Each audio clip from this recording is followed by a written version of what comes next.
Hello and welcome to What We're Watching. It's Katherine. And Liz. And Ed. And John. So we're back from our summer break. Vacation. Woohoo! Sort of, yeah. I mean, it was like a month or whatever. I watched a ton of stuff. I did other stuff during that. I was just not working on Knack projects. I was doing other projects. Okay. I mean, No you know. time off. Yeah. I don't know if I watched tons, but it wasn't like I took a break from watching TV. I think I even went to the movie theater. Ooh. Yeah, I don't think we said we were taking a break from watching anything. No, we In were fact- just taking a Oh, break. I thought from, yeah. we were, and I was cheating. No. No, No. but it did give me a chance to catch up on like a lot of things that you guys recommended, whole seasons of stuff that I was like, I've been waiting, and now I've got this time where I don't have to report on anything. I'm going to watch all these things. Oh, I love it. Yeah. I love it. I watched a ton of stuff, new stuff, old stuff, caught up on stuff. It was nice to just do it for fun and not even have to like worry about who I'm Take going to tell. notes. Yeah. Yeah, take notes. But I mean, I still kind of did mental notes, and then I'm going to share those with you. Right. Okay. Okay, so I will start and then we'll do the round robin. Is everybody Okay, cool with that? yeah. Okay, so first thing I finished and want to talk about is Umbrella Academy had its fourth and final season on Netflix. It's on my list. Yeah, try not to be too sad that it's going to wrap up. I reject that it's wrapping up. Aww. I look forward to a future season. Okay. It's not happening. I mean, every season ended with basically the world imploding, so. They had a bad run of not keeping the world together. I mean, they did have to save it multiple times. That is the purpose of the Umbrella Academy, to stop calamities that end the world. I mean, that's where our main Hargreave comes from, is like, I'm going to stop these things. And Well, develop yes. kids that could stop it too. I don't know if it was a reveal in this fourth season or we kind of knew before We did. that the dad character was from another place that had completely imploded. Yes. So, That was revealed, I feel like last season, wasn't it? You're like, oh, we dealing with aliens. yeah. Aliens. To some degree, we understood. There's more to him than is meeting our. He's an alien. Okay, well that makes a lot more sense than I didn't understand that going in. It's interesting though, because like the series feels like each season has almost had its own flavor. Like the first season, you got introduced to everybody. The second season, it was a new problem, and everyone was kind of a little off from where they were. Third season, there was definitely a different problem. A lot of different characters going on. And the alternate academy. Yeah. Was it called an academy? I forget what it was, but it was like that whole other set of Multi-universes, characters. Yes. alternate universes. Yeah. So it's like, okay, well, that's what you did with this season. All right, you did what you did. I don't have a problem with what you did. I'm sad that you ended. I did read a couple articles that, like, between Netflix and the creator, there was a little bit of a back and forth, and ultimately the creator's like, we couldn't finish every storyline the way we wanted because we didn't have the episode space to do it all, but we're pretty satisfied with how we ended all the stories that we could do in those episodes.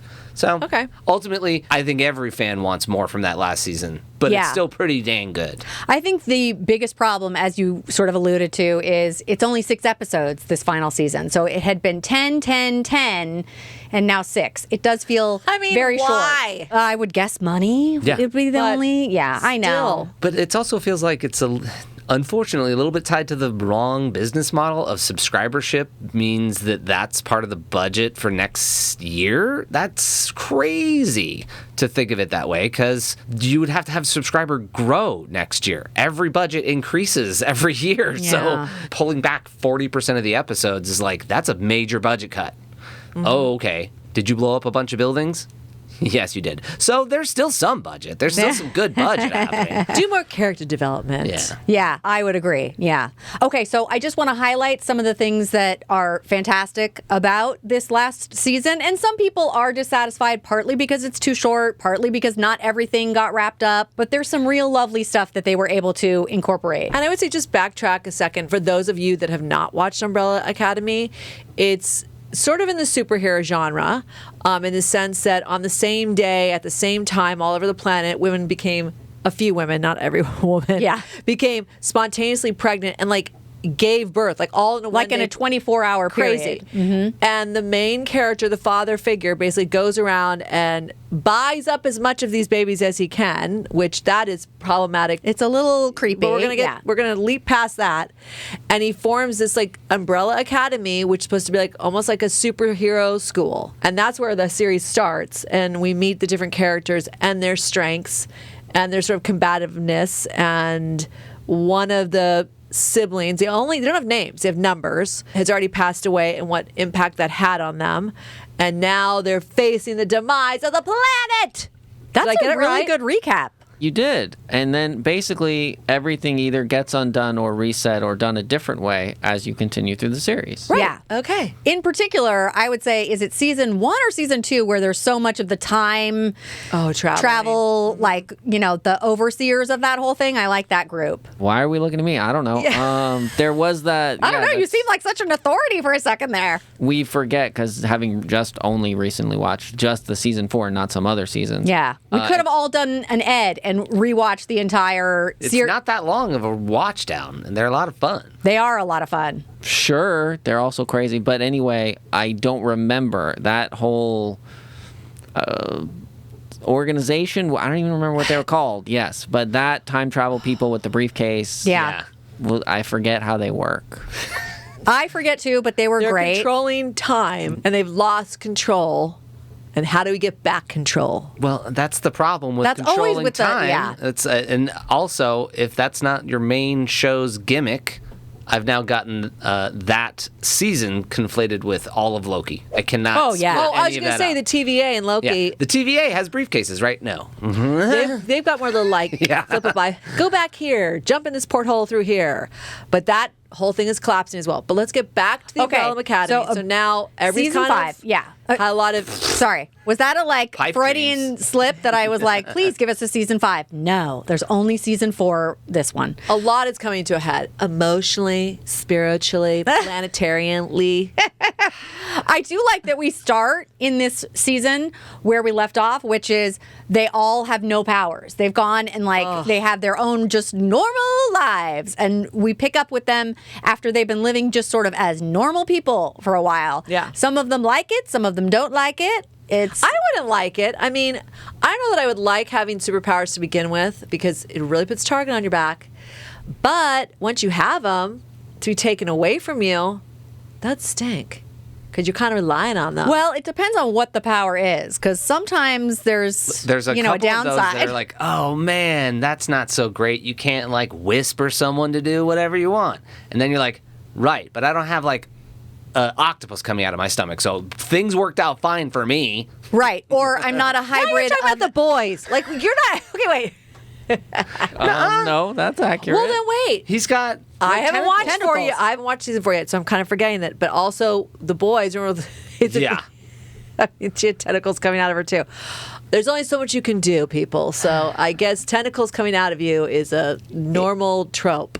Is a thing. Is a Okay. thing. Okay. Go. So I will say in this season 4, 5, the character 5, who is really fantastic, has a huge, I would say he's like the main story of this season. And it really is him trying to get back to the main timeline, sort of is what he's trying to do. It's really well done. He's quite busy. At one point, there's so many of him. The actor who plays him is fantastic. And I really enjoyed his performance and also what they did with his character.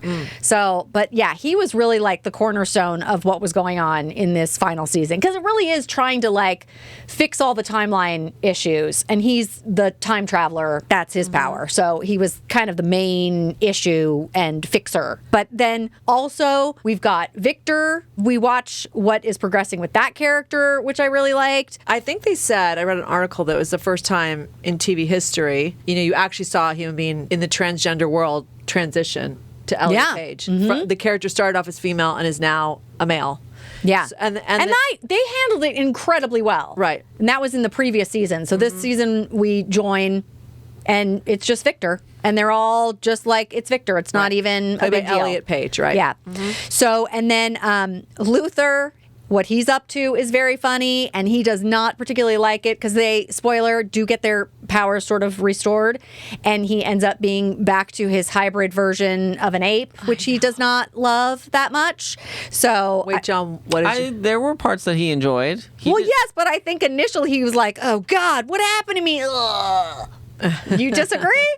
I just think there are parts of it that he liked. It wasn't all negative. It wasn't all negative. But he was working as a stripper, and you can't really work as a stripper if you have a half. Legs and eggs?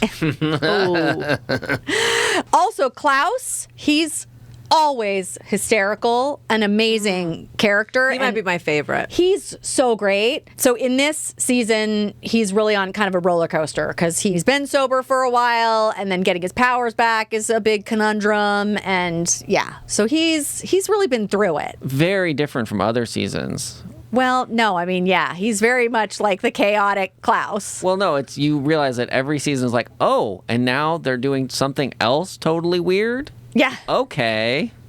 That's their move. Let's do a lot of weird things. Look, I will say in terms of weird things, there's a lot of the story that you're like, wow, that was some weird decisions that you made and weird directions that you went. And I'm not sure I totally agree with, understand, and want that. But all right, that's how you decided to wrap this up. Okay, I support you because I very much enjoyed the ride. Okay, the last couple things that I want to mention are the character Ben is much more present in this season because he has previously been dead. So he's, really there. That is problematic. But also, he was a big part last season as well. That's true. This season, though, he's real kind of mad. That's his main... he's dead. No. He was dead. He's alive now. Well, and remember, he is not an umbrella. That is a He's spoiler sparrow. alert. Oh, sorry. From That season 3. Yeah, yes. he's from the other group. So he's not actually That's their right. Ben. I was like, Liz, take it easy. I do have didn't- to rewatch the whole thing. Yeah, he's from the other group. Wait, Katherine. What? Which group is he from? I don't know. What are they called? I was joking. You already said it twice. Yes, did? No, but whatever. He's a sparrow. Yes. Oh, a moving on. sparrow. That's what it was. I never said sparrow. Correct. You're thank right. you. I was messing with you, and it didn't work. I thought you were helping me by making me remember. So close. It was Helping, perfect. messing with you. Hard to delineate, in siblings. Okay. So Ben this season has a love interest, Jennifer, and I mean to say that they are opposites and that is catastrophic, that's what we're dealing with. And that's where the story is really focused in terms of what we have to deal with. I thought the actress who played Jennifer was very good, and I thought that the representation of this storyline of these two opposites coming together was really well done. And then the very weird thing that they did, which of course was hilarious, is they have Dr. Jean and Dr. Jean. Oh my goodness. Okay, so these are new characters played by Megan Mullally and Nick Offerman, and they are playing Jean with a J and Jean with a G, married doctors who are very hilarious. I don't want to get into it too much, but it has to do with the multiple timelines kind of spilling over into each other, and they start sort of a cult around that, trying to scientifically figure out what is going on and what they can do to bring about the cleanse. They probably have very good chemistry since they are married. Oh my God, they were ridiculous and hilarious. So they were just eating it up. I thought. Obviously, those outfits are probably their own outfits that they wear to match all the time, Yeah, right? they had these ridiculous matching outfits. It was quite fun. So, yeah, Megan Mullally and Nick Offerman, very fun. How much now it's not your perfect thing, Katherine, but What? how much did you enjoy when Nick Offerman got to play being his character but by someone else? That is one of my favorite things when an actor has to play, like they are somehow in the body that looks like somebody else, so they're trying to play themselves but like moving around as the other person. He took on the look of Nick Offerman's character and then had to act like Nick Offerman, so he had to act like Dr. Jean, but it was actually someone else. It was great. And that's the way Dr. Jean would eat ice cream. Oh, God, all of it was so... And then, all of the funny missteps when other people around them are like, you're not acting like yourself. Oh, it's so great. It is one of my favorite things when actors have to do that. Okay, and then also David Cross has a great little part in this. And then in the finale, there are multiple cameos, which was really good. I thought a good way to wrap it up. It wasn't as good as 6 Feet Under, but who's going to hit that as a finale? It's really hard. But this, they tried to be like, we're going to give a nod to the whole season. You're not wrong. They could have just done we did fix it. Here's everybody with gray hair and it's old and everything's fine and he's still an ape. They could have just given us 40 years in the future. Give it. Beep. Jump forward. Yeah. Okay. Perfection. Okay, so that is season 4 of Umbrella Academy. I recommend, even though some people were dissatisfied. I thought, at least thank goodness they got a season 4 and an opportunity to wrap up as much as they could. Okay, Liz, you're up. Got it. Okay, so I watched something Berserk. Berserk? Yeah. The Deliverance on Netflix. What is that? I can't even. Okay. You may not know, or you may know if you listen to our podcast long enough, we're all sort of chickens when it comes to horror films. Oh, yes. But my husband and my son are not. First, I thought they were like redoing The Deliverance. I was like, wait, Which is a horror film in its own way, right? So I was like, wait, what is this?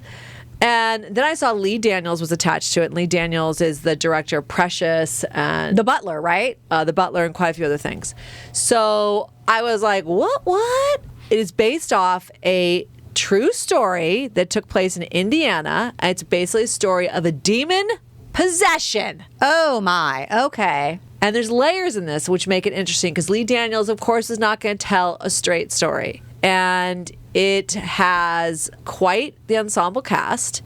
And Audra Day plays the main character, Ebony. Ooh, she is gorgeous and super talented. Mm-hmm. And her mother is played by Glenn Close. Oh, interesting. Now, this is a character that I don't know that we've seen in cinema portrayed this way before, which is a woman that is sort of seeped into the black culture, but is a white woman, only dates black men, basically then has mixed race children, and Ebony is her daughter, who then has her own black children, and so Glenn Close is the grandmother.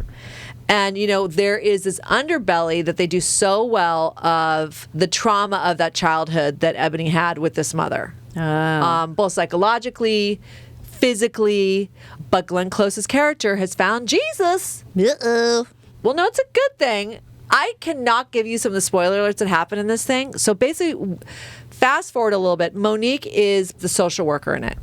And Monique is awesome. I know she's had issues outside, her actual acting within the industry, but she is fantastic. Mm-hmm. She just delivers. And Lee Daniels believed in her and brought her back in on this, which was well worth it. And the children at school, so Ebony's children are going to school and they have bruises on them.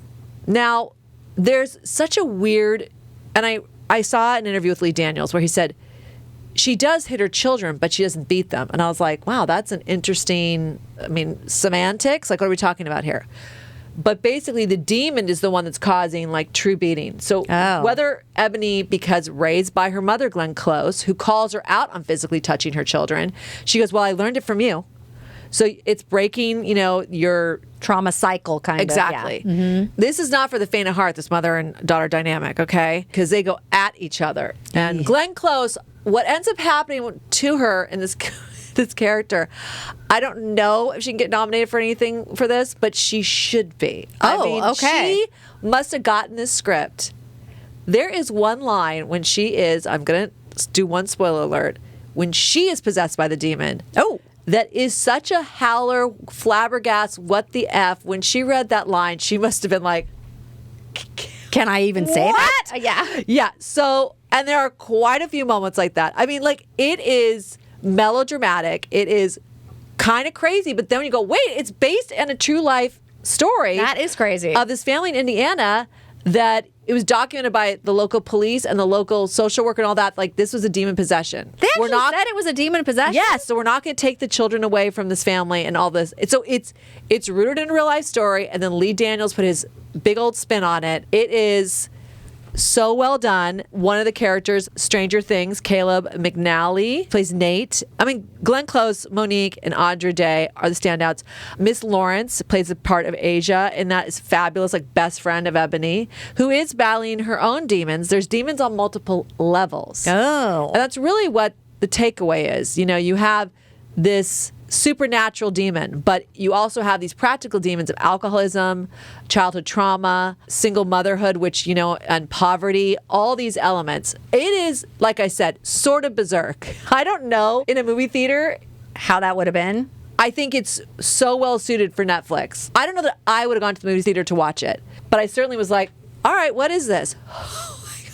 Okay, my question is, in terms of the horror genre, how was it for you? Well, I would have been bad in the movie theater because I just recently watched what you recommended, Quiet Place Day One. So good. Yeah, really very good. Oh, so good. But I did leap in my own living room, probably 7 times. So In a movie theater, I mean, Yes. if you're with a crowd where they're into that, then it's fine. But sometimes if you're the only leaper yeller, it's bad. I'm sitting next to Mark. It's like, good God.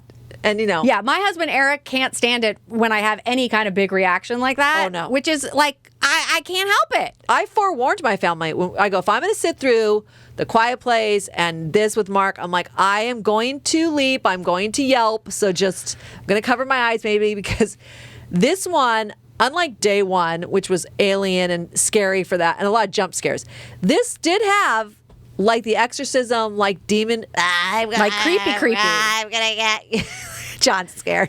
The weird voice. The Glenn Close looks so crazy. I can't even tell you what happens to her. But then there's also like a kid crawling up a wall. God. So, I mean, there are things that freak you out.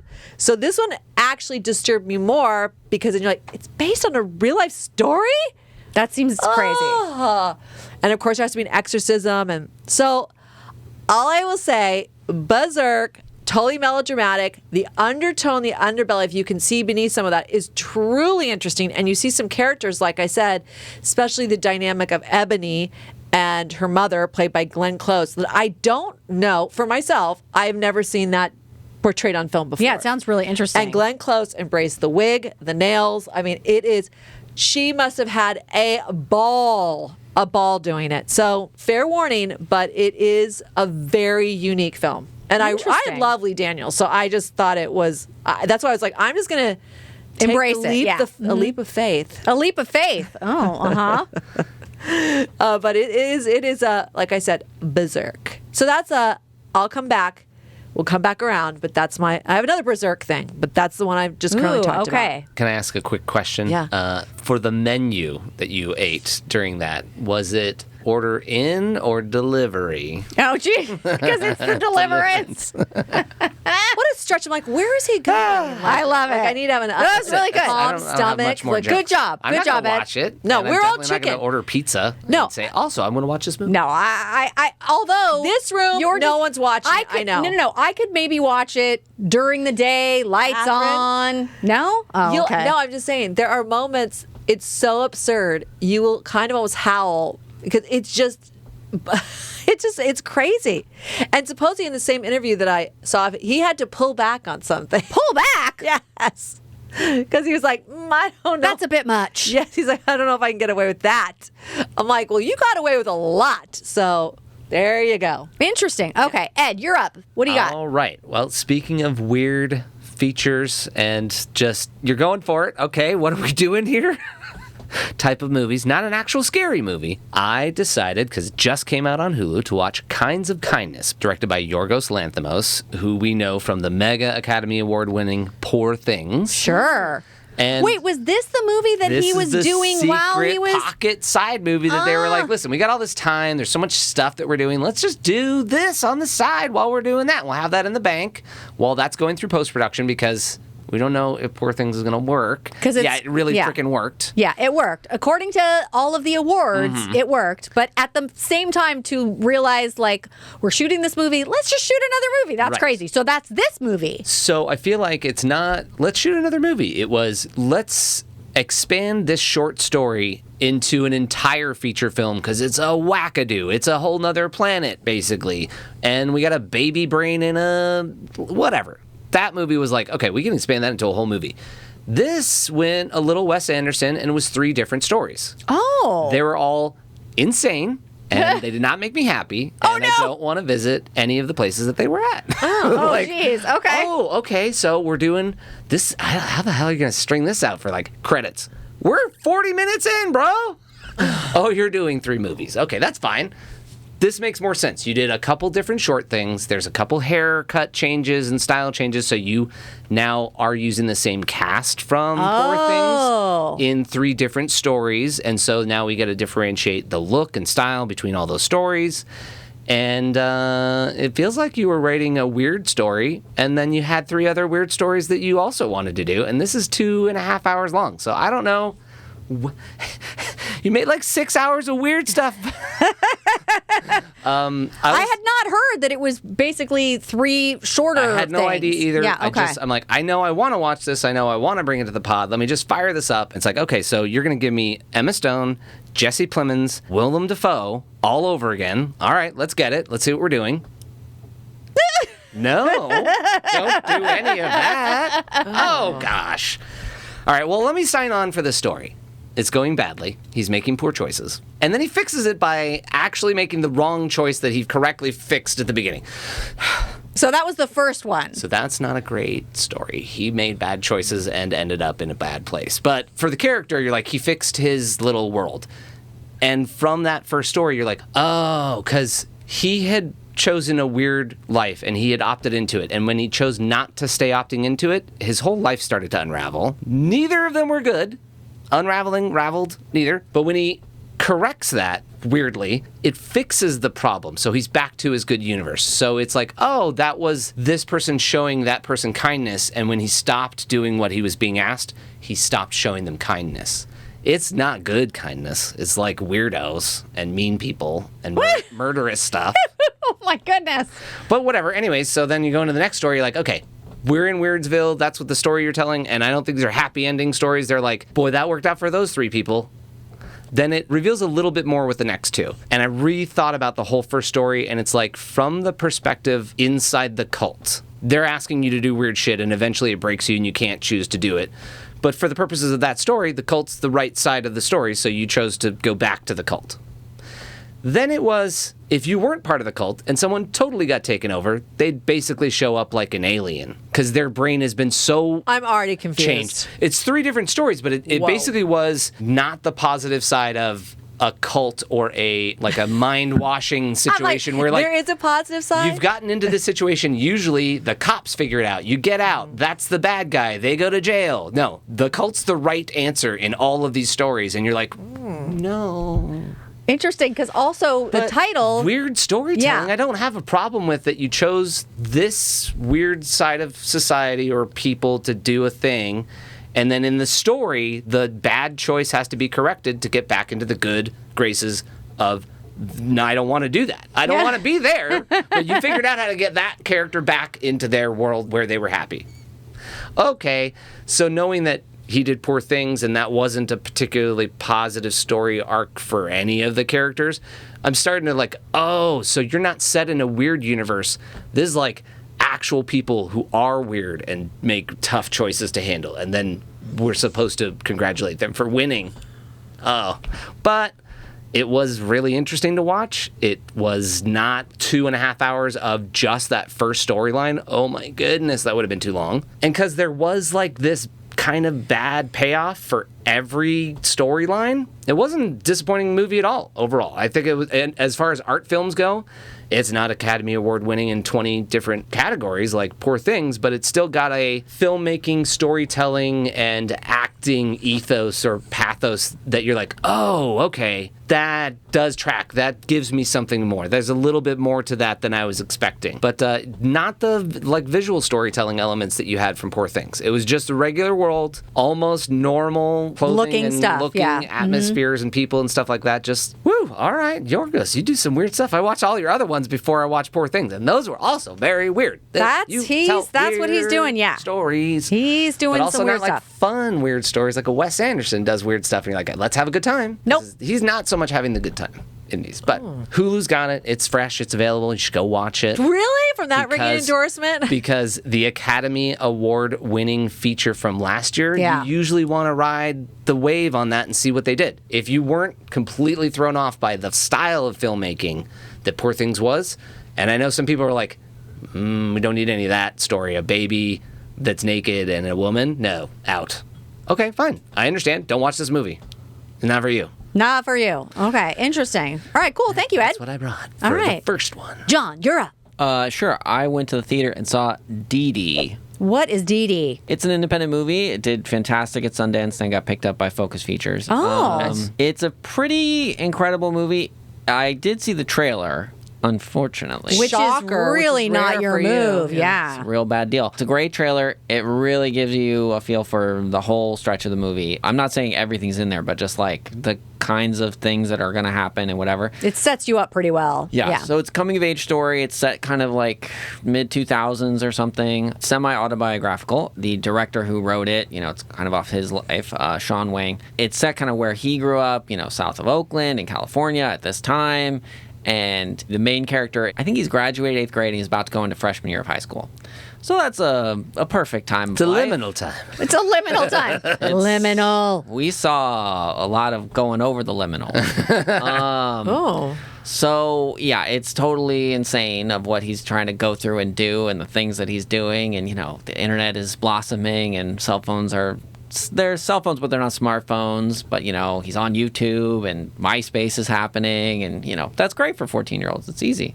So it's totally insane. He did an incredible job, Isaac Wang. He's been in some other things, but, he's growing up. So he looks a teeny bit different, so I didn't quite recognize him. But did an incredible job. I mean, it was like, you are this kid. I am on this journey in your life. It was crazy. And his mom, Joan Chen, she's done a lot of work for a long time. She was incredible as the mom. In this situation, she was born in China, I think, and then they moved. The dad is kind of like still in Taiwan, or I could be missing or getting everything wrong. But she has an older sister who's about to go into college, so they're kind of both going to transition. They were both born in America. I mean, just the friends and like, oh, they're multicultural and they're doing this and and it's like, ooh, this is all so crazy. And that goes wrong a lot. That's kind of he learns a lot. It's not that it all works out great. That's not what I'm saying. But it was good. It was really good. Is the title of the main character's name, or does it relate to something? Sort of. It's not that they don't tie that up for you, but just, a lot of names are used because, like, what you see in the trailer, he goes by Wang Wang. So that's a fun name to use for yourself. Of course. But I think that's like an family, but not all the time. So it's sometimes used, but I don't think he ever uses it outside of family. Got it. Okay. Okay, interesting. Dìdi, that is. Dìdi, that is. I got it. think, if I'm getting anything right. Okay. Thank you, John. All right, so I'll go again. Okay. So I finished with John the second season of Interview with a Vampire. That is an AMC show, so it's on AMC Plus and also on Netflix. There were moments of it that felt like couples therapy, but it just happened to be two vampires because the interview is really the center point of how it's structured. Okay. So you're sitting with these two vampires. You're with Louis and Armand in Dubai. They have this fabulous apartment in Dubai in current times, and they're being interviewed by the same interviewer from the original Interview with a Vampire movie, but now he's grown up and very curmudgeon-y and like old and whatever. So that is Daniel, the interviewer, and he really is just poking at this relationship a lot. I mean, he wants the history of like what they were doing when as vampires. I mean, some of it is Louisiana, but most of this season is in France and what was going on with them when they moved to France. I think it was like the whole season, basically. Yeah, we had left Louisiana behind for this season. Right. Although there's a big backstory of the original interview. So you get like a younger version of this interviewer and what happened when he did the interview and sort of a revelation in that area. But not like the movie where it's set in two places. It's just the interview in San Francisco. Right. So you get like flashbacks and memory recall of that interview. But other than that, really, you're just in France hearing about the terrible things that were going on in France, which is where Louis and Armand met. And it's all around this theater, the Vampire Theater, and some really weird theater things that they're doing, which are like, really? People want to see this kind of theater? I mean, sure, okay. Théâtre de Vampire? Oh, like very however good. they say it. Yeah. Yeah. Wait, it was like a Cirque du Soleil, but for vampires. It was wild. They show you some of the shows. They're kind of entertaining, and I mean, you obviously know more than the audience in the actual theater inside this television show. Not quite. It's doing a different thing. Okay. Yeah, it's interesting. It's visually also very interesting what they were doing in terms of the theatrical staging, like what they were saying, oh, this theater company is making plays that look like this with like a rear screen projection and like integrated with this animation and live action actors in the forefront. But really, the storylines are about vampires, and the audience, of course, does not know that these are actually vampires. And so there's some trickery of like, oh, he can fly, but you can see the wire, so don't worry about it. He's not actually flying. No, he's actually flying because he really is a vampire. Mm-hmm. The main actor in the group of the vampire theater is fantastic. That is the character of Santiago, who is real jerky. I mean, he's very powerful and really has thoughts about Louis and Armand, because Louis and Armand become a couple, but Louis doesn't join the theater troupe. The Coven. The Coven, which is also the theater troupe. It's the same thing, basically. But Claudia does. Claudia, as a side note, has been recast this season. And the young actress who plays her this season, fantastic. Really challenging material for her. She goes through a lot. Poor Claudia. And she was very interested in this theater company, really wants to be a part of it. And that works out okay for a little bit. And then a total fiasco in the end. But we're really hearing all of this through this interview process, and also hearing about Louis' former love, Lestat, who we think is dead, and he's still present, the character Lestat. We see him in like hallucinations and some flashbacks, and the interviewer really is poking at this relationship so much. It is hilarious. It really does feel like couples therapy sometimes, because he's like, I don't even want to try and imitate it, but it's really funny that he's just like trying to get under Armand's skin about Lestat and Louis and their their like relationship. Yes, I mean all of it's super dysfunctional. And Well, yeah. I mean, if I could do the line about him being a journalist, which ends up being a reveal, I would do that, but I can't. But as a journalist, he's asking great questions because he recognizes that there's, some disconnects in what's happening, and they're set up and like, oh, okay, are you guys a perfect couple? Do you have a perfect history? No. How do I get to that? Yeah. He's very smart, this character of the reporter, because, yes, he's seeing all of the little spots of vulnerability in terms of both their relationship currently and the flaws in their stories that don't really line up, and putting all that together. It's complicated and interesting. My husband and I started with John, and then my husband was like, I'm out. So That's he kinda did not. how I was. Yeah, he was not started that it, into it.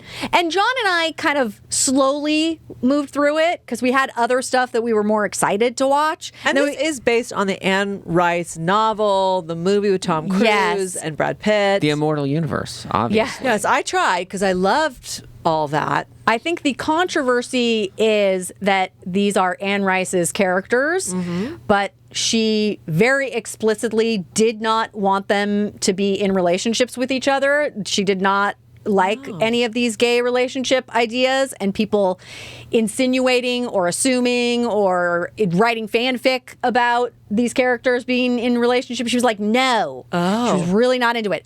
But she has passed away, and so whoever is able to do this now is like, no, Well, 100%. We think she's passed away. She might still be. She might still be around. We don't know. I have a question. There's not enough information from what you've told me about the backstory in Paris about the Vampire Theater. Yeah, what about it? Do they have matinees? I mean, that's a dead giveaway. It's a dead giveaway. That's kind of a finale moment you're trying to get to. Yeah. Heavy, thick velvet curtains. Yeah. Solve Seriously. anything. The theater is really an interesting story element. And Theater with an E-R or R-E. I don't recall. I think but- it's an R-E. It is. Well, it's Much also more in, serious. in Paris, so yes, also. Yes. So I would say it was a bit slow, but really interesting. I didn't love everything about it, but I was still glad that we watched it. Okay. And it ends in, a rough spot, so we'll see where they're Is it going rumored next. to come back or not? I believe No. so. Well, I mean, it's a vampire show. Of course it's coming back. Even if it dies, it'll come back from the dead. Rise again! It has been renewed for a third season. So there you go. Okay, there you go. Okay, so that is Interview with a Vampire Season 2. And that is available currently on Netflix, even though it was an AMC show, and initially it was not available on Netflix, but now both seasons are available on Netflix. That was the same with the, it was not the Wayfair Witches, but it was the other one. The Mayfair Witches and a Discovery of Witches. Yeah, they did that thing where they gave us 3 episodes. And you're like, great, number 4, subscribe. And you're like, Yes, because they wanted you to subscribe to AMC Plus, and I was like, no, I can't have another service. So I waited, and now it looks like Netflix just did a big purchase of AMC stuff. Yeah. So all of that is now new and currently available, all these older seasons. Yeah, I don't know it's going to be available forever, though. If you Get want to on watch it. it, I would do it now. Yeah, Okay. get on it. All right. I mean, obviously, if you do have AMC Plus, it's probably there as well. Great point, Catherine. Well, I don't, so I don't know. Okay. All right, there you go. Okay, Liz. The other Berserk thing I'm watching is on HBO. It's called Chimp Crazy. Now, full warning, trigger warning, there is animal cruelty involved. Uh-oh. It is from the director Eric Good, who did at the beginning of COVID, which everybody got crazy about, which was The Tiger King. Oh, I that makes really sense. wished it was So- going to be my octopus teacher guy, and that was going to be Which a was better beautiful, but That's a it's not different the- vibe. Yeah. So this is a documentary? Yes. It's Documentary series. Yes, it's 4 episodes on HBO. All of it should be available now. Here's the deal. I don't know where he finds these people. If you wrote the character on page, no one would believe you. That's what happened with Tiger King, right? Yeah. And for some reason, they're so grandiose and they're so out of their minds. Even with a camera in front of them, they do things that you're like, that's going to get you in jail. What are you doing? Oh my gosh. So this is basically the world of chimpanzees and exotic animals and mostly monkeys. So basically it starts in like the 1970s with this woman named Connie Casey. And she basically buys a chimp, makes him a member of her family. And through that starts to breed the chimps, starts the thing called Chimp Party, where like she'll bring the chimps to birthday parties and creates her house gets, it's almost like now you're creating a private habitat or whatever. Yeah. Habitat implies there's a lot of space. So it's almost want to say zoo, but she's selling these chimps for like $40,000 or $65,000. It's a real living. Oh, it's a business, But yeah. it's always like you're dealing with a wild animal in not the right context in any way, shape, or form. So, her husband's nose gets bitten off, I mean, none of this sounds safe. No, none of it. Because of that and some other incidents that happen, they have documentation, like news footage of it. She basically, God Love America makes it a nonprofit, and it's like the Missouri Primate Foundation. And you're like, what? And because a lot of people, what they do with all exotic animals, they adopt this cute tiger, this cute chimpanzee, and it's great. And then they get older in the toddler phase, and it ain't so great anymore. And so then you're desperate to get rid of the animal that you shouldn't have ever had.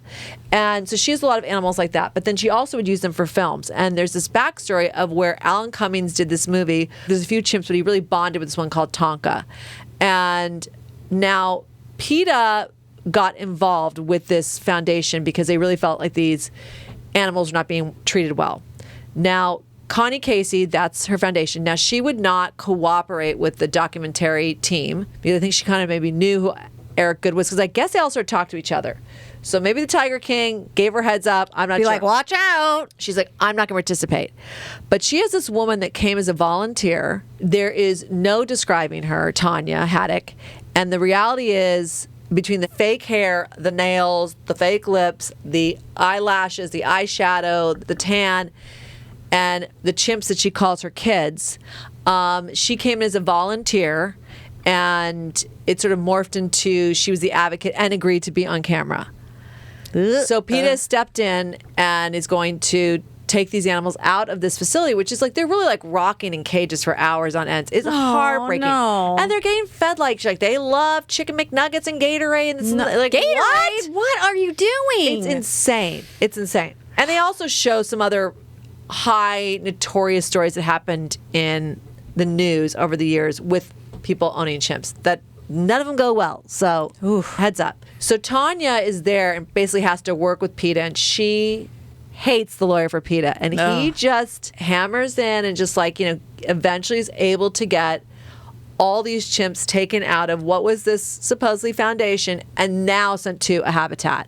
And when they show the habitat, you're like, okay, you can't really release these animals. They've literally eaten chicken McNuggets and like had ice cream cones every day. I mean, it's like you could not release them back into the wild. So what would they even do? Yeah, they would be lost. This habitat is absolutely the best case scenario. And you really feel for them. Like, thank God they're finally free. They're walking on grass. They can stretch their arms or limbs. They're not looking through bars. I mean, it's like, hallelujah. Now, let's just say they had a count of how many chimps should have been sent to the habitat. And one is missing. Oh, no. Tonka, who is the one that did the film with Alan Cummings, who participates in this documentary, like I said. And Tanya is basically saying he died. When I say the end of episode 2 is one of the most flabbergasting moments I've ever seen on television.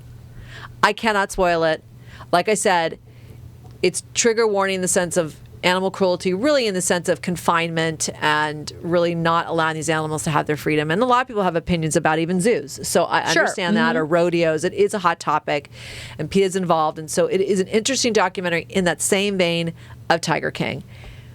But this character, Tanya, I can't. I mean, I literally was in my kitchen like, you got to be kidding me. No way. Oh my God. So now I'm not going to tell you how it ends, but it is well worth watching because it is educating as well.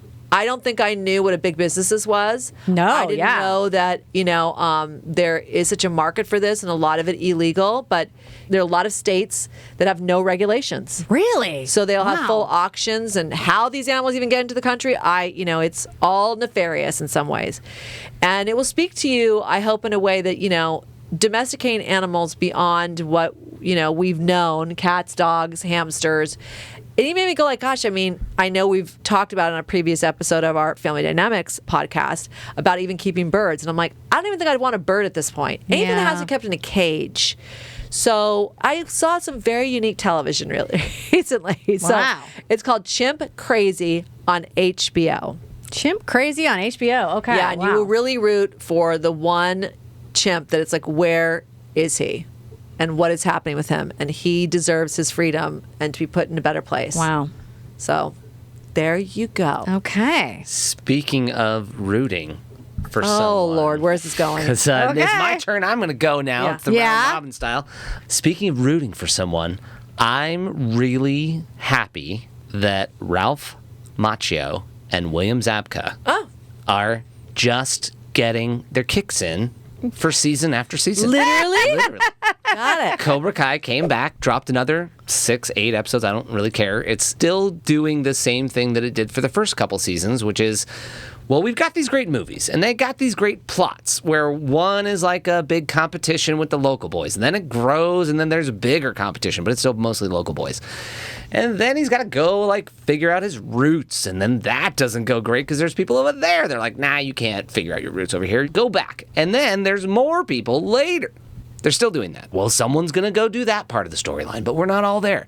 Now they're all about to go out of country for a big competition. International Cobra Kai? International, as the movies did. Eventually, they got to get out of the valley. Right? Someone didn't grow up in San Fernando. They got to get out of the strip mall dojo? Yes. Okay. All right. So I'm satisfied with the series, although this season is this the last just season? The build up to leaving the country and getting the tournament started. They haven't started that tournament. And obviously, it's teenagers. There's going to be some shenanigans. Shenanigans and teenage drama. Spain, you gotta have shenanigans. Spain? I know, it's not, listen, we're talking season 6 budgets. Like, they're not sending them to Japan. Well, I did think maybe we go somewhere in the Asian world. Well, it's more like they did kind of bring that element in. They do have a couple parts where they're like, no, we're in Japan right now. We're So they're at the not going original to- place. It's just this one hillside that we only ever go to that hillside in Japan. Is this rooted or related to Mr. Miyagi? It totally is. And that's the big thing, is that, like, I'm watching the show, and last time I brought this up, I was like, I just enjoy that they're getting the characters from the old movies back and giving them another chance to kick around these pieces of intellectual property that they're in the middle of, because they're like 30 years into the Karate Kid universe. It's still the Ralph Macchio, aka Daniel LaRusso. Oh, yeah. And he's still the same guy. So every time they bring someone back, they're like, do you remember fighting me when you were 13? Lord. Yes, I do. I do remember that. Of course you do. I haven't seen you in 30 years. Everything else has happened in my life, but your face, I remember punching it. So they had some characters come back last season. They bring them back again this season. That's enjoyable. And full disclosure, I didn't pull a full-on Ed and watch all the previous seasons. I just watched season 5 again to really get Okay. back up to speed.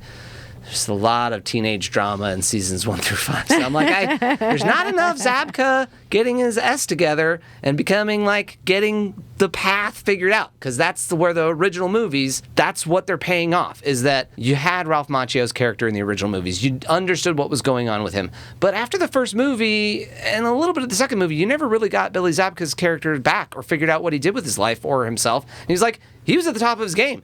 He was an a-hole. Maybe kind of not great guy, but he was at the top of his game. High school, where'd he go? Probably Valley College, if anywhere. I mean, It did not or work out. Pierce. The way this series picked up, The no. series picks up with him having not worked it out for 30 years straight. Which was a great place Which to start. was Yeah. so good. So then there's so much to build from, because you actually get to fix things. He actually gets to try stuff. He does things wrong. And so now we're finally at the point where he's getting a lot of stuff right. There's a lot of support from the other cast. And it's really just this one main character that comes back that is like kind of my big payoff. If you like the original movies, and then how they've integrated Martin Kove, that's the original Sunsai of Billy Zabka's character. He's the original other guy who gets his nose by Miyagi after the big fight. I think it's part of the beginning of the second movie, or is it the...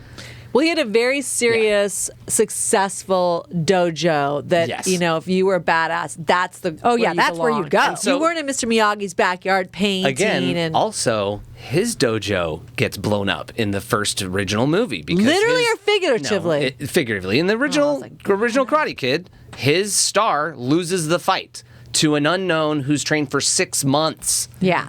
Who's ever going to go back to Cobra Kai? That wraps Cobra Kai in that universe. The whole series, Cobra Kai, is bringing that back to life. Well, Martin Kove's not dead, so he came back. And he's just as bad as he was before. Yeah, he comes back as a He great has, villain. like, Yeah. Mhm. Very many villain levels, and he does many things, including Peyton List, who's in, what was the School Spirit, Yeah, right? School Spirits. I really liked her in that. Yeah. She's great in that, and I'm glad that she expanded from the karate universe. That's his secret granddaughter, and there's a whole secret thing that they're doing during season 5, and then that implodes, except it doesn't. So season 6 has got some good pieces of the puzzle that are like clicking into place and starting to make the machine work. And so I'm really excited for where they're going to go, where they're going to have an out-of-country tournament. It's including every big player. Everyone's against each other. So it's like kind of like, how the tournaments worked in the movies. There's a lot of build-up, and then you got to get through like all these fights and stuff. So next season, I don't know when it's going to drop, but I'm excited. And there's 6 seasons of teenage fighting to go watch if you want to. Yeah, apparently season 6 is broken into 3 parts. Ugh. You'll get one more part this year and then another part next year. Yeah. Well, that's my guess was that like, oh, right, well, it's a lot easier to figure out these budgets if you're doing all this stuff at the same time and then rolling out pieces. Oh, no. Supposedly it's final season. Oh, no. But that's what I'm saying. Like, if you're paralleling where the movies went, it's not like you're going to suddenly switch to what was Hilary Swank's character? It's not like you're switching to Hilary Swank in season 8. She's like, I'm going to take over all the car dealerships and dojos. No. Because the connecting factor was, Miyagi, and he's not in it. So it makes more sense if it's a Billy Zabka grown-up version of the 3 movies that we got from Daniel LaRusso's, like, kid version, where he progresses and he grows up. Yeah. And you obviously see now in the series, he didn't resolve all of his issues. He's still got some fighting issues, irritation with people that don't agree with me. but having multiple car dealerships and a whole life and kids, and he hasn't not figured a lot of stuff out. Whereas the other character's like, no, that basically unplugged me, and I have not figured out where to plug back in yet. I will just put it out there for the producers of this. Maybe it's not all in the can, but you hit upon something. I think there could be an international judge who's gone on to fame, Hilary Swank, and now she's judging everybody. Well, that's what I'm saying. They bring so many Come back. on, I don't bring know a where you're cameo. doing it. Bring I a don't know. cameo. We're just saying. You do get your favorite cameo. Sean Kanan is back in season 6. Yeah. Deacon. Yeah, he's back. He is? He was in season 5. I may need to... I remember bringing up season 5, Now- and you were looking at the cast like, what is in it? I'm like, I haven't watched all the episodes yet. I don't remember. I don't know. Now I know. It wasn't that great in season 5. Season 6, he's got a lot more screen time. It's got a lot of. He's got some build up and some like fun payoffs where you're like, oh, he's Well, very. listen. He's badass. Oh, When he's you got some stay humor. ready, you don't have to beat. You are... Wait, it's a saying? If you stay ready, then you are don't ha- ready? Yeah. If you, You don't have if you to get stay ready? then you don't have to get ready. Right, because I feel like Sean Kane is his name? Kanan, I thought. Yeah. Kanan, even better for California, Sean Kanan. Because he's on our soap opera Bold and the Beautiful, he is totally ready. I've seen him do stand-up in real life. No, he is ready for this opportunity. I'm happy they've expanded it. Nice. Okay. John. Oh, hello. Hello, you're up. So I guess I should do the thing that I watched again. Oh, I love when you do a rewatch. Classic. I watched one of my favorites, Scott Pilgrim vs. the World. Oh, that's a good Oh, one. Yeah. that's a really good one. Very solid. I mean, look, is it a perfect movie? Maybe not. Is it, have certain things not aged as well as other things? Yeah, no, they haven't. But I unfortunately still find it hilarious, and I love it a lot. A lot. I mean, it does have an incredible cast. The cast, I mean, it's amazing. I mean, it's funny because who would you think of all these people, who's the first one to win an Academy Award? Oh, it's Brie Larson, who has one of the smaller parts of all time. Envy Adams. She's great, so it makes sense. But I mean, Michael Cera, this is a classic Michael Cera movie. He's being kind of an idiot, and we like him anyway. Why wouldn't we? Mary Elizabeth Winstead, Kieran Culkin, now with an Emmy. Anna Kendrick, Alison Pill, Aubrey Plaza, Chris Evans, Brendan Routh, Jason Schwartzman, of course, Mae Whitman, Bill Hader. It's funny, that voice doesn't really sound like him, but I guess it's him. Clifton Collins Jr. Oh, Thomas Jane and Clifton Collins Jr. as the vegan police. Oh, yeah. Mm-hmm. I mean, just... You imbibed a gelato. That's milk and eggs, bitch. That's not vegan? I might have actually gotten that line pretty close. Yeah, you did the middle at the Yeah, end. I know. But that's all right. Chicken Parmesan's not vegan? No. You were vegan, now you will Be gone. Oh, I like That's that. actually, that's Scott. That's not the vegan police, Yeah. Vegan lasers, they did what they had to do. I haven't watched it in a long time, but I remember the first time I watched it, I was shocked in a good way by the use of all of the graphics and like during particularly the music festival or competition. What is it? Yeah, when it would just like Amp versus amp? I forgot what it's called. No, they use it all the time. But Yeah, sure. it's all over the place. But I hadn't realized that was one of the stylistic things that was in the movie. And then I realized, like, oh, wow, it really is doing its own thing. Yeah, adopted from comic or graphic novel, which I read and is enjoyable. Very different because just this feel, live action with this comic overlay is kind of incredible. So Edgar Wright, that's the only one he's done kind of like that. Yeah. That's the director. Yeah. Because he So- did Baby Driver, right? Yeah. Yep. Which I And then- loved, but did not have that element. You're right. Yeah. I'm not going to totally give it up on that because the graphic element and the video game element, it's not like he came up with those. They come from the comic book. There's a lot Sort of, there's yeah. a lot of like hot fuzz. Like it's acted out very well, but I could see some of that same kind of Well, directing style in some of his other stuff. Yeah, Absolutely. I'm just saying the actual, a graphic, Yeah. something added Yeah. on top of this live action, Could I just list every single time they do it? Anyway, I think is not in the other movies. No, it's not, But no. the feel is, But that's yeah. totally true. But yes, the Cornetto trilogy, which is fantastic. This was kind of in the middle. Can you please first of all, the Explanation. Cornetto trilogy, I love the origin of that name and then list what the movies are. Refresh our memory. I don't know that I can really do the origin. I mean, it's Shaun of the Dead, Hot Fuzz, and The World's End. Well, a Cornetto, isn't that a 3-scoop ice cream cone? No, it It's is basically a drumstick. It's the English it's version. our American brand name drumstick, it's the waffle cone with ice cream and a chocolate topping, but all like in one thing. It's a Cornetto is like the travel to go. You pick it up at the 7-Eleven. But it's a 3-part, and that's why they use the. Are we saying No, it's- the movies are 3. There's 3 movies that all have this single element that's just a cone. And yeah, Ice cream cone. So Oh, the cone Ice cream is cone, brand name Cornetto. Yeah. So Brand in, name in those Cornetto. movies? So yes. Wow, I had it totally wrong. Yeah. So I think the off track. So it's basically a drumstick, but then there are 3 movies, and apparently there are 3 kind of famous flavors of Cornetto. So that's and he does like it's I think red in the 1st one, Shaun of the Dead with the blood, and then blue, Hot Fuzz, Police. Yep. And then I don't know if it's green with the aliens for World's End. Hard to tell because you don't. I mean, spoilers in World's End, you barely get the Cornetto moment. It's understood at that point that wasn't intentional. It's actually pretty fun. I'm into it. Let's add it to this movie. Oh, So it's like a Cornetto rapper Yeah. thing. And you're like, But it's in there. it's in there. Okay. And so part of this whole thing is the combination of so Edgar Wright as the director and then Simon Pegg and Nick Frost as the 2 actors. Right. And they also did a television show before that, Spaced. So all of that is hilarious and so funny and so great. And I mean, Simon Pegg and Nick Frost are an amazing duo. yes, They're so great. unfortunately, if you wanted that, this is different, but fortunately it's fantastic to me. Yes, it is. I love all the music in it. You know, it's kind of rock music, but whatever. I don't know. That works for me. Beck did a lot of it, and everything's great. Steven Still's the talent. He did a great job. Well, that's the name in the movie. I don't know. I mean, is there anything more to say? It's great. Every part is great to me. There's nothing more to say about it. You haven't watched the animated series that they came up with after No, that. It's on was my that list. last year? Yeah, and I'm like, I want to watch it, but it's not going to, I don't know if it's going to be as good. Yeah, that's one of those tough things. It's like, am I a bad person that I just want to relive the thing I already like? I don't want to add to it. No, you I do already like it have just what to I want. yeah. I got what I want. You're like, I know what it is. I already like it. I don't need, yeah. That's actually hilarious. Can I just say, Chris Evans killing it.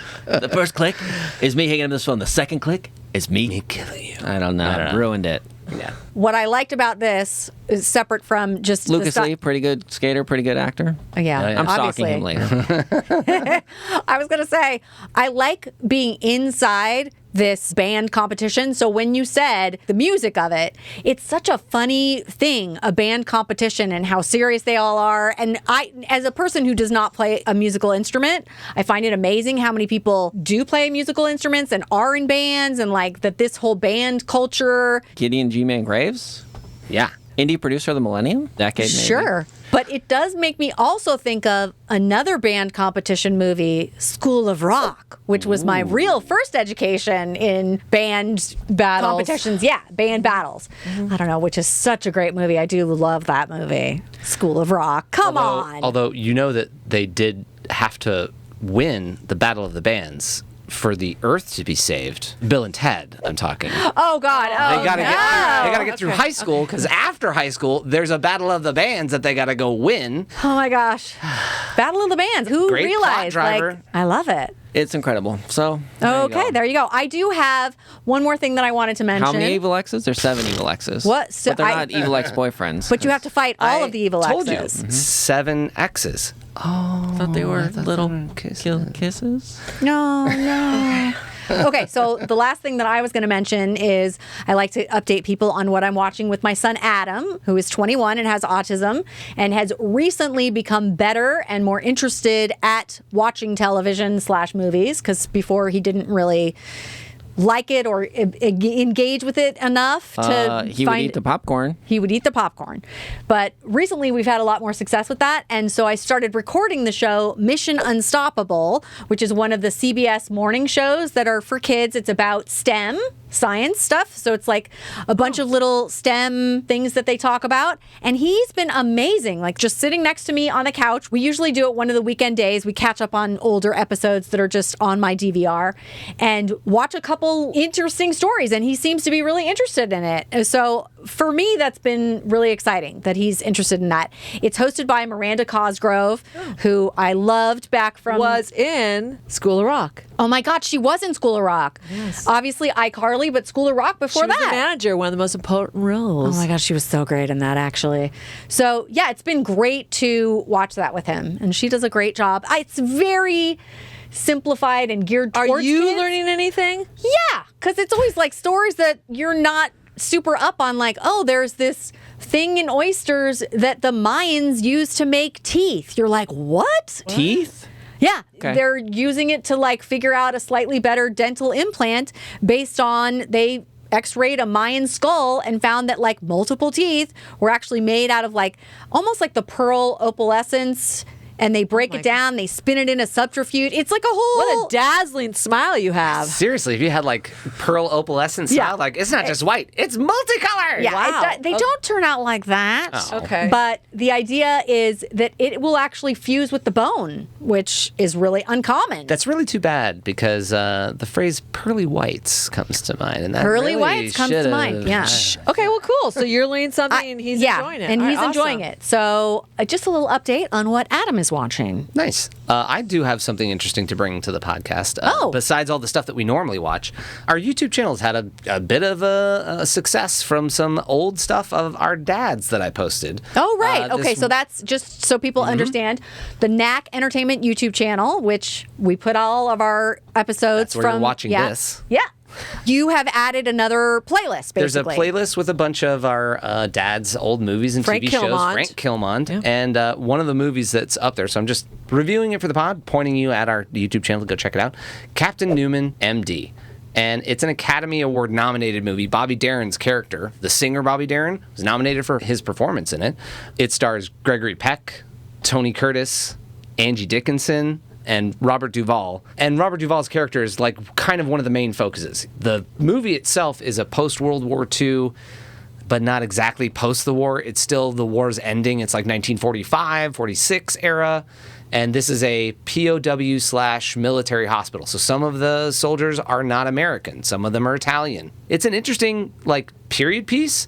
And our father plays one of the many men in this hospital who don't have any lines and almost get no screen time. You can barely see him. I've got some time codes noted on our YouTube page. But there's lots of other movies that he's been in that are on our YouTube page. I'll review those as I post them or as I post something that's relevant. Like I can't post Psycho because we don't own that. Yeah. But there's other Hitchcock stuff that I'd like to post, and maybe even like, you know, anything that features someone in that, like Anthony Perkins. I'm sure there's something that I've already posted that he's in. It's like, it's associated. I'm happy to just share these things that have been maybe not talked about in a really long time. So that particular movie, Captain Newman MD, I don't know, got like 500,000 views. That's been great for our channel. So keep watching it, y'all.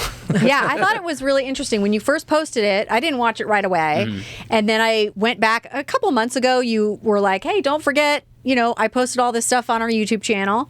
And I watched Captain Newman MD. What an amazing movie, because it really is about soldiers and PTSD. It's about PTSD It really before that terminology existed. The doctor that they're portraying in this movie, Captain Newman, is the groundwork laid for everyone to figure out what PTSD is. He's the one that's actually figuring out. The main storyline is this character is mumbling a bunch of names that don't make any sense to anyone. The doctor, Gregory Peck, finds his entire enlistment crew that died, and that's the names that he's repeating. So he's suffering from real trauma from what he went through, and you just like, oh, now we know exactly what that is, and that those people really do need help, and it's not like you just send them away and back to the world. And that soldier's played by Bobby Darin? No, that's Robert Duvall. Bobby Darin's character is like, he gets to sing. He's having a hard time with what he did, but he figures it out. And he's kind of a lady. He gets fully back up in the correct life and position. This must have been one of the earlier Robert Duvall films. It actually, interestingly, there's a weird little side fact about this. This movie that came out in '63, so then nominated in the '64 awards, it loses the only nomination, which is Best Supporting Actor, Bobby Darin. It loses to the character in the movie HUD, which our dad was also in. And Paul Newman's the main character in that. But the year before, Gregory Peck, Robert Duvall were in To Kill a Mockingbird together. Oh, wow. So they're in To Kill a Mockingbird in '62. And then in '63, they're in this. And it's even more serious of a character for Robert Duvall. And even more, you know, thought-provoking because there's so much like other people's stress, not I'm trying to save this one person. He's trying to save the entire hospital, even though he's really one. But just interesting that, like, you know, these studios, they found people that work together. They put them in another project together. The next year, they're in another project together, and there's my dad. Whoop. Yeah, you can kind of see, like, the back of his head. Yeah. Okay. Yeah, I thought it was a great movie. And what it kind of sparked for Ed and a conversation that we had afterwards was there's tons of movies that just fall off the radar and there's nowhere to see them. And so he started this little project of sort of collecting these movies and putting them up on YouTube under this playlist, this Almost Lost Films banner. And they're there for people to watch before they get lost. Yep. Really. Well, they won't be lost now. They'll be on our YouTube channel, unless I get a copyright strike. If you're in Austria, you cannot watch some of the things that I put up. Yeah. Anyway, yeah. Thank you for bringing that up because it's a really good movie and an interesting little side project, the Almost Lost Films playlist. Okay, so we'll just do a little recap.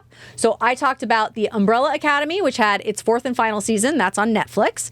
I talked about Interview with a Vampire. That was season 2, and that is an AMC show, so it's on AMC Plus and also on Netflix. And then I am recording and watching with my son Adam, Mission Unstoppable, which is a CBS broadcast morning show. Great. I watched The Deliverance on Netflix and on HBO, Chimp Crazy. And I watched Cobra Kai on Netflix and Kinds of Kindness on Hulu. I went to the theater and saw Dìdi, and then currently on HBO Max, you can watch Scott Pilgrim vs. the World. Perfect. Okay, so that's it for this episode, and thank you for joining us. We will be back soon with more stuff that we have watched, and you can follow us on all of our social media at Podcast Watching, and watch all of our episodes on our Knack Entertainment YouTube channel. And you can watch the Almost Lost Films, which are also posted on the Knack Entertainment YouTube channel as its own playlist. Okay, so that would be Captain Newman and a ton more. A ton more, yeah. A ton. Okay, so thank you for watching and listening to What We're Watching.